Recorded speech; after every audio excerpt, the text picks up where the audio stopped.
Okay, hello and welcome to another episode of Inner Renaissance. And I am here with some goddesses that I cannot wait to introduce to you guys.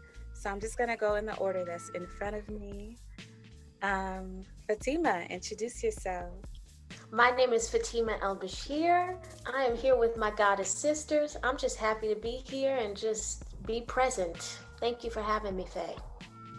Next, we have Miss Carmen. Go ahead and introduce yourself however you would like to. You set it off right when you say goddesses, and that's on period. Yes. Oh my goodness. I am Carmen Jackson, and I'm so thankful to be here. I'm thankful that Faith created this space, and I'm happy to talk to some girls. Like, can we talk? We're talking for a minute?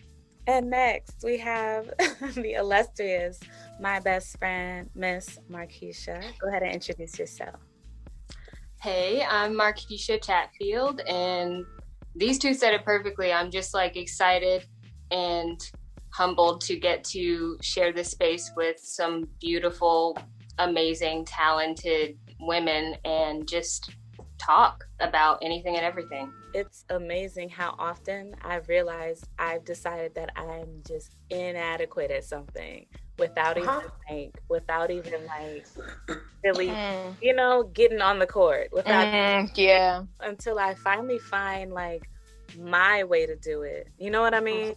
Like I have to make it make sense for me. So I feel like bringing you guys together, women that I respect, women that I pray for, women that I think about and honestly love, like that. This is the best way to just jumpstart this new chapter for me even. So I'm happy you guys are here.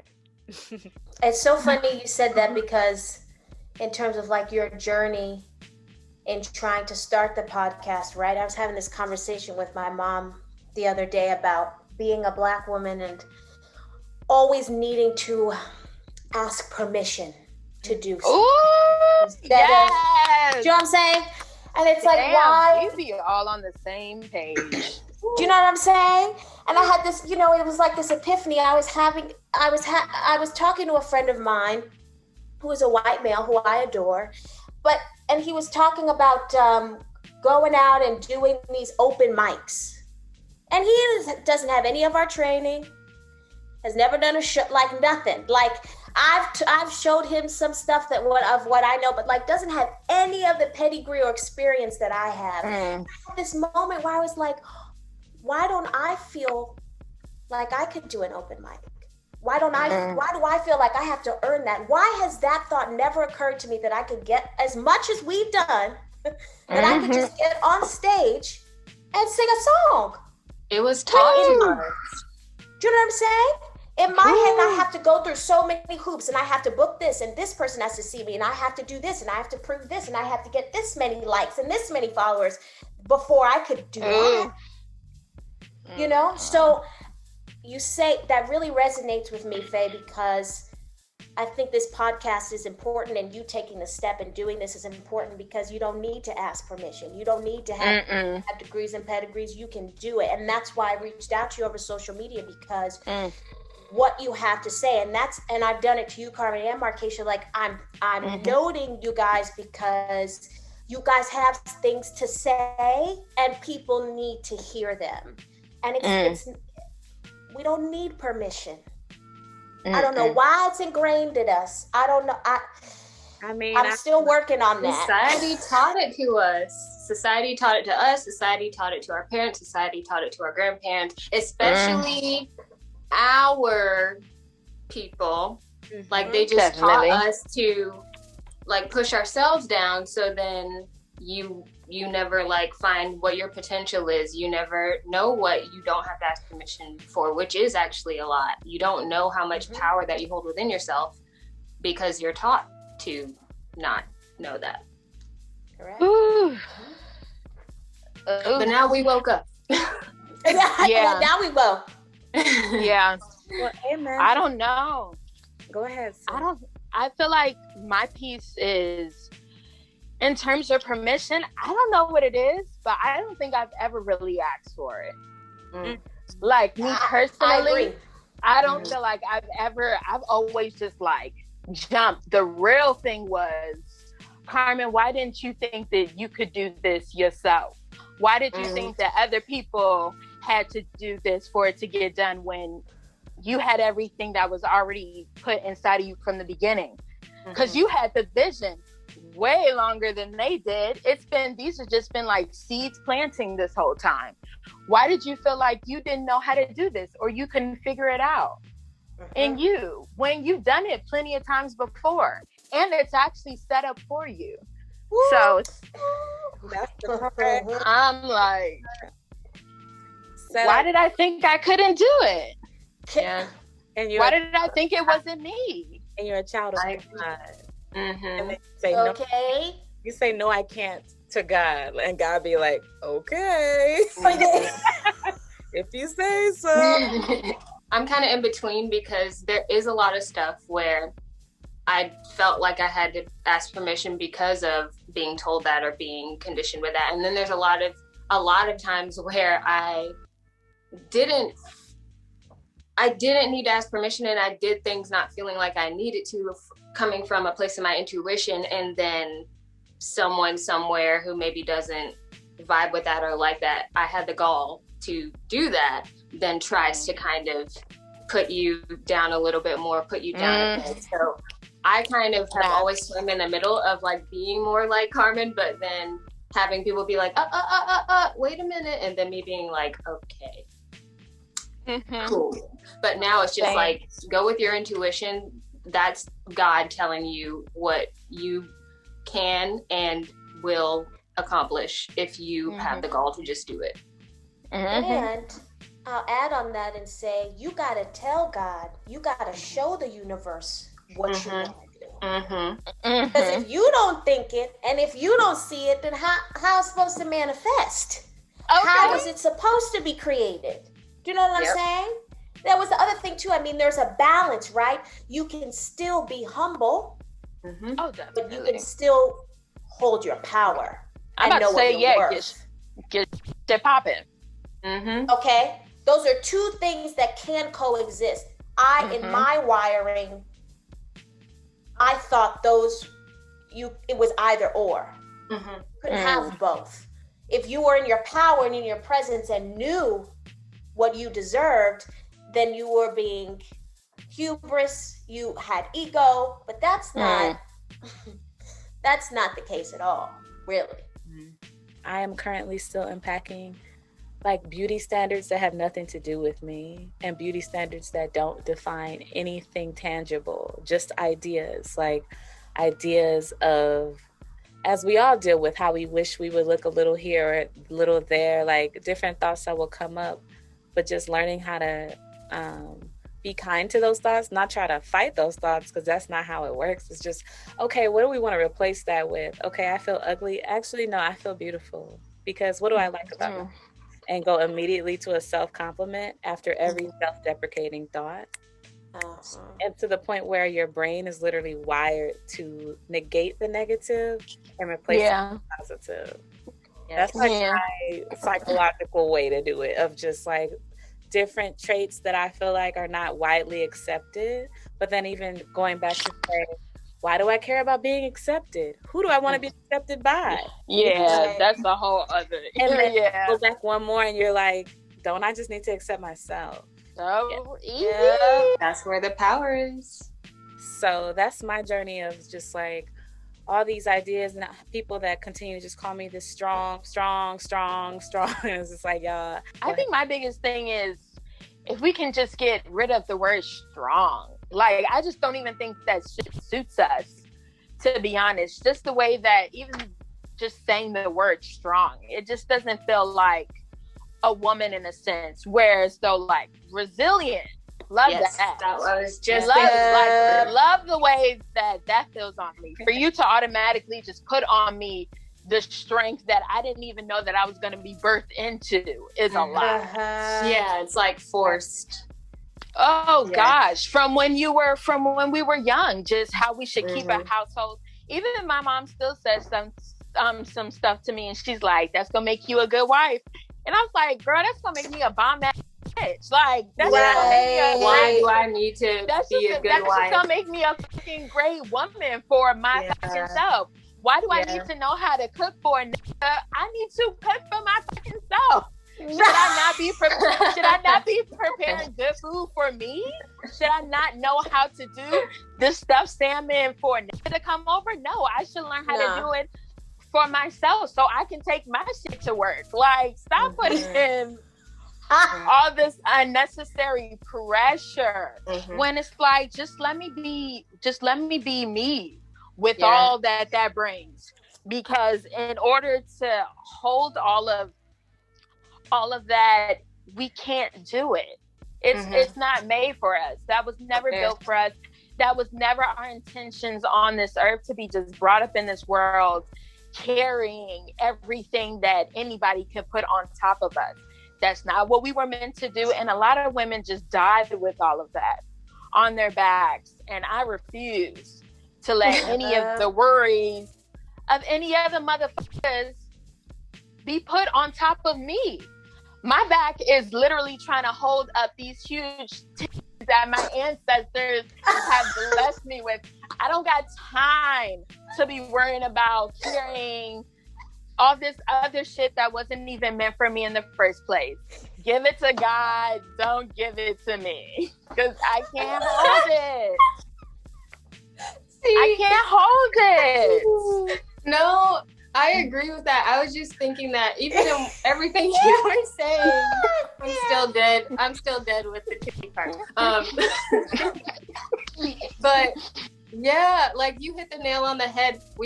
That's a part of our conditioning. We were conditioned that everything that we do is like for someone else in some way, I feel like. And that like the whole thing of, I feel like from a young age, I was taught that selfish was negative, like just negative, like correct. And that you had like, and that is why I feel like I had to get myself out of being overly humble and overly this and overly that, and like feeling like I had to do everything for everybody else but myself, like take the clothes off my back, but then what are you left with? Like fill everybody else's cup but my own. And that's a part of, I feel like, conditioning. Like we were kind of conditioned to just do everything for everybody else. Like, oh, I need to look like this because society and because this magazine and because whatever says that this is beauty and that this is what I need to reach for. This is what I need to be. And now we're just coming into a place where it's like, no, like, what do I need for me? What works for me? And then through me being full, then I can shine in the way that I need to for myself and for whoever else it might touch. That word strong, right? It's like everything that's ingrained in that, it's perpetuating that narrative. The narrative of selflessness, the narrative of not thinking of, the narrative of carrying everybody, taking care of everybody and just swallowing. Just swallowing and keeping it pushing. And it's like, why is it so hard to put ourselves first? Why is that such a moment? Why is that not innate, organic, ingrained in us? Why is that not the first answer? I had this conversation with a friend of mine. I'm still working through it, and will be going towards it soon, but I've been really working with and understanding why it's so hard for me to have to engage and invest in therapy. For me, in my wiring, I had some issues happen during the pandemic, and like for the first time had like real panic attacks, like real, like I had real like psychological issues that were starting to manifest physically. That's never happened to me before. And I was having a conversation with my friend about therapy, and he was like, yeah, you should do it. It's great. All these great things that I know about it. My mom has a degree in psychology. I know that therapy is a wonderful thing. But for me, in my head, I was like, well, I'm blessed. I have my health. I have my mom. I have my dad. I have everything I need. There are people who need it more. I don't want to take up that space. I don't need to. It's okay. I can figure it out on my own. Other people need it more and can do they can solve their problems, and I can just solve my own problems. That's what I've been doing. And if I can't solve it, I'll swallow it, and that's fine. But it's coming to terms with the fact that that's not. How long's that gonna last? Until you die. I feel cold. I die. And honestly, the pandemic, how quiet my world was becoming, it was only at this point where I was able to see that was an issue. Because all the noise was quiet. I was just with myself. I didn't have any distractions. I got rid of all the dudes. I got rid of anything flashy and shiny. It was just me in my room or in my backyard looking at the sky. Like, just straight up, just me. And it's a problem. I deserve this space. I deserve to take up space. Period. Hell fucking yeah. Why the fuck shouldn't we? I was talking to a friend too, and I'm like, yo, my wardrobe has completely changed. I'm not wearing... Girl. For some reason, I felt like I needed to wear these neutral ass pieces. Mm-hmm. And I'm like, no, bitch. You're a statement piece yourself. Honestly, like, why not wear a statement piece when you're a statement person? Why not? The minute I get out of the car now, and I live in New York City, if I'm getting out of an Uber, that means I've arrived at the spot. They've been doing that since the 1920s, and we gonna keep that alive. If I'm rolling out my Uber in Harlem, I want somebody to motherfucking say something. So now I'm going out in full ass costumes. I'm telling you, out of nowhere, I was like, oh, I'm just gonna start wearing costumes. I be wearing my fro everywhere. I got this blonde Etta James wig happening and shit. Who told me that I shouldn't take up this sidewalk? Who told me that I shouldn't have all these eyes watching me? They watch anyway, to be honest. When you have something, which we all have, they already staring at you, TBH. Give them a show. Give them something to look at with your life and your time. They already gonna be looking. Give them something that they gonna fucking remember every time. And it doesn't have to be the most, but just go out and know that I'm a bad bitch when I walk out here. And I deserve to take up this whole sidewalk. The whole motherfucker if I want to. Just by being present. Just by being here. I blessed your day. You saw me. Motherfucker. And why should we think anything other than that? We don't want sitting on the box. Correct. I'm learning that too. And I feel like I've been learning that more and more, and to be okay with taking up space, because I was taught very much to not take up much space, to swallow everything, to just be this little piece of humble pie. Don't be too showy or whatever.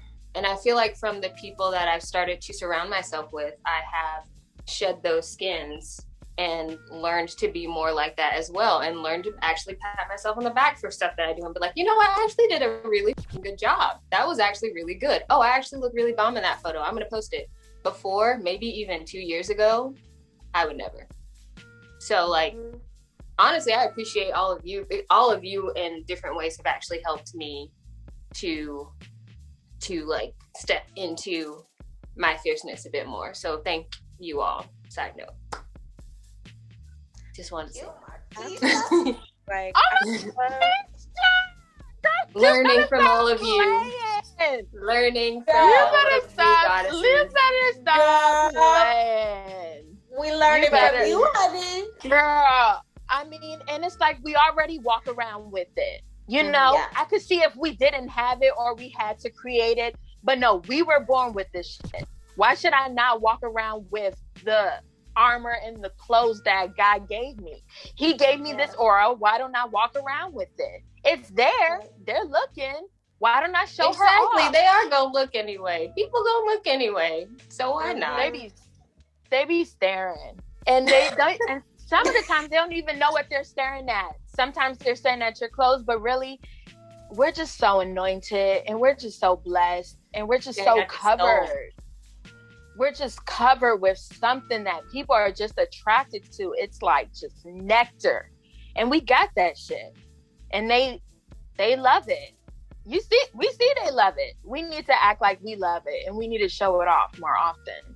I started out like, I gotta show what I do have so people don't pay attention to what I don't. And it was this very lack mentality way of presenting myself. I just want to wear sweats for the rest of my fucking life, unless we're performing. Like, otherwise, it's just not my thing. But now I don't have to project it onto other people. I could just know, like, this is what makes me comfortable. You know what I mean? Yeah. I feel like on social media, the more I study branding and marketing and what works and what doesn't, I start to see through more shit. And I'm like, okay, this gets high engagement when the person looks like this and has this type of hair and this type of body. And it's like, that stuff does start to get to you, even when you don't want it to, in terms of like, okay, am I presenting myself in a way that's most appealing to the majority of America? And it's like, realizing none of that shit even matters, period.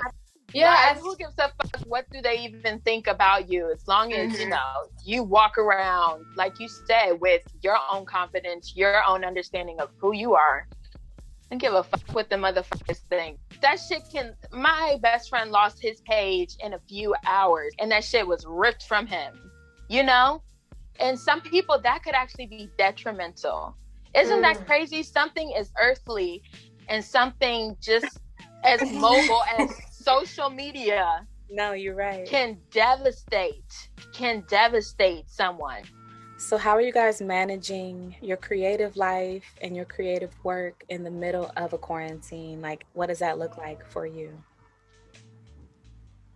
I honestly started diving more into what all I've always wanted to learn, or things that I knew some of but wanted to expand upon my knowledge of. Like, I started taking some classes through Zoom, especially because, we're gonna probably have to start doing way more like Zoom audition callbacks and things like that. So I took like commercial classes just to see how that's a different animal, and like I wanted to learn like Lyra and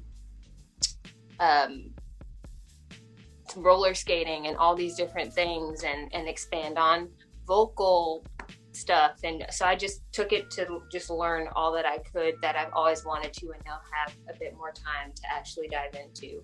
That's kind of been the main thing for me, honestly. Dope. What about you? Yeah, I think, I've been, to Markesha's point, there's a huge pivot right now in the industry, TV and film, and being on camera is just, we gotta be comfortable with it. It's a new thing, and it's something that I, have never really put in the forefront of my initiatives or what I was really interested in doing, really. But it's in many ways the same, and in many ways very different, and I think it's important. So I've just been really diving into that, like Markesha, taking a lot of workshops and courses and doing a lot of auditions and getting, just exercising the muscle, and really honestly just staying present and reminding myself that, being creative and being full has nothing to do with whether people are seeing that or not. It's the joy and the light that you're finding in yourself, because it's hard, I'm in my room and I'm just here alone, just doing these auditions, just me and my camera. And we don't have our community. And like, for me, like, booking was great, obviously, but for me, like, the joy was like going to that audition and like kikiing hard, and like going to do my appointment, and like going to lunch, or going to somebody's house, or just talking on the sidewalk outside the audition building for a few hours, and like just talking and connecting, and just being a part of a world and of a community where I was understood and seen, and my interests were other people's interests, and I just, I could connect.